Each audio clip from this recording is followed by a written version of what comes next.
অনেকে আছে বিভিন্ন কারণবশত কিংবা অকারণে টিকটক অ্যাকাউন্ট খুলে ফেলে। বাট পরবর্তী চাচ্ছে তারা ওই অ্যাকাউন্টগুলোকে ডিলিট করে দেওয়ার জন্য, কিন্তু অনেকে পারে না কীভাবে ডিলিট করতে হয় অ্যাকাউন্ট। সো ২০২৬ সালে এসে আপনি কীভাবে আপনার পুরাতন টিকটক অ্যাকাউন্টকে একবারে পার্মানেন্টলি ডিলিট করবেন সেটাই দেখিয়ে দিচ্ছি আজকের এই ভিডিওতে। চলুন শুরু করা যাক। সো ফার্স্ট অফ অল হচ্ছে আপনারা চলে আসবেন আপনাদের টিকটক অ্যাকাউন্টটিতে, যে অ্যাকাউন্টটি ডিলিট করবেন সেই অ্যাকাউন্টে চলে আসবেন। আসার পর এখন হচ্ছে আপনারা জাস্ট এখান থেকে প্রোফাইল অ্যাকাউন্টের উপর ক্লিক করবেন। দ্যাটস ওয়াই ক্লিক করার পর এখন হচ্ছে উপরে কর্নার থেকে আপনারা থ্রি ডট লাইন্সের উপর ক্লিক করবেন। ক্লিক করার পর নিচে দেখতে পারবেন সেটিংস অ্যান্ড প্রাইভেসি নামে একটি অপশন। জাস্ট আপনারা সেটিংস অ্যান্ড প্রাইভেসির উপর ক্লিক করবেন। দ্যাটস ওয়াই ক্লিক করার পর একটু স্ক্রল ডাউন করে নিচে আসবেন। নিচে আসার পর দেখতে পারবেন এখানে অ্যাকাউন্ট নামে একটি অপশন। তো আপনারা জাস্ট অ্যাকাউন্ট অপশনটির উপর ক্লিক করবেন।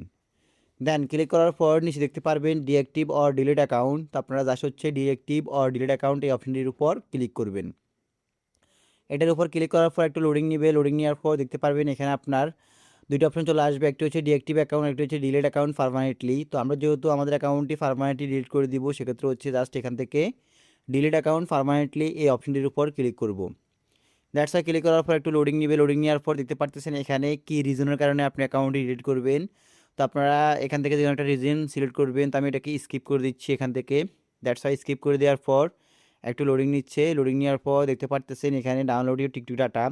যদি আপনারা চান আপনার টিকটকের যে ডাটাগুলো রয়েছে, মানে যে ভিডিওগুলো বা যে ইনফরমেশনগুলো রয়েছে সেগুলো যদি আপনারা কালেক্ট করতে চান, তাহলে রিকোয়েস্ট ডাউনলোড এই অপশনটির উপর ক্লিক করে এটাকে ডাউনলোড করে নেবেন। তো আমি সেটা চাচ্ছি না, সেক্ষেত্রে হচ্ছে আমি এখান থেকে নিচ থেকে বাই কন্টিনিউ এই অপশনটির উপর ক্লিক করে দেওয়া হচ্ছে এখানে কন্টিনিউ অপশনটির উপর সিলেক্ট করে দিব।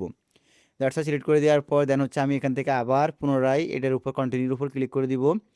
দেন ক্লিক করে দেওয়ার পর একটু লোডিং নেবে। লোডিং নেওয়ার পর এখানে হচ্ছে আমার যে জিমেলটা দিয়ে অ্যাকাউন্টটি ক্রিয়েট করেছি সেই জিমেল একটা ওটিপি আসবে। তো ওটিপিটি দিয়ে দেওয়ার পর জাস্ট হচ্ছে এখানে ডিলিট অ্যাকাউন্ট এই অপশনটির উপর ক্লিক করার সাথে সাথে আপনার অ্যাকাউন্টটি ডিলিট হয়ে যাবে। তো আমি হচ্ছে আমার ওটিপিটা দিয়ে দিচ্ছি। দেন আমি হচ্ছে আমার ওটিপিটা দিয়ে দেওয়ার পর এখন হচ্ছে জাস্ট এখান থেকে ডিলিট অ্যাকাউন্ট অপশনটির উপর ক্লিক করব। ক্লিক করার সাথে সাথে এখানে ডিলিট অপশনটি আসবে। তো আপনারা জাস্ট হচ্ছে এখানে ডিলিট অপশনটির উপর ক্লিক করবেন। ডিলিট অপশনটির উপর ক্লিক করার পর দেখতে পারতেছেন লগ ইন এক্সপার্ট হয়ে গিয়েছে, মানে হচ্ছে এখানে আমার এটা অটোমেটিকলি লগ ইন নিয়ে নিয়েছে। লগ ইন নিয়ে হচ্ছে আমার অন্য অ্যাকাউন্টে লগ ইন হয়ে গেছে, মানে হচ্ছে লগ আউট হয়ে অন্য অ্যাকাউন্টে চলে এসেছে। সো এখন হচ্ছে আপনার অ্যাকাউন্টে একবার পার্মানেন্টলি ডিলিট হয়ে গিয়েছে। তো এইভাবে হচ্ছে আপনারা যে কোনো পুরাতন অ্যাকাউন্টকে খুব সহজে ডিলিট করে নিতে পারবেন।